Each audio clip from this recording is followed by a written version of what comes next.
بسم اللہ الرحمن الرحیم۔ حجاز یہ ملک کے مغربی حصے میں بحر احمر یا بحر کلزم کے ساحل کے قریب واقع ہے۔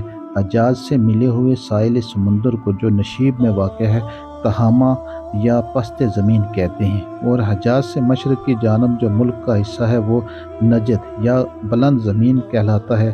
حجاز چونکہ تہامہ اور نجد کے درمیان حائل ہے، اس لیے ملک کے اس حصے کو حجاز کہنے لگے۔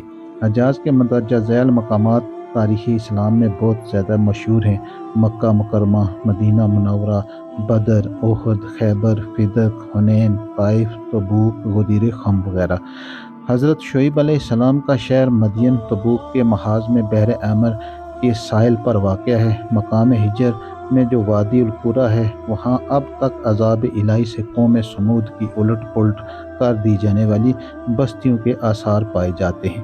طائف حجاز میں سب سے زیادہ سرد اور سرسبز مقام ہے، اور یہاں کے میوے بہت مشہور ہیں۔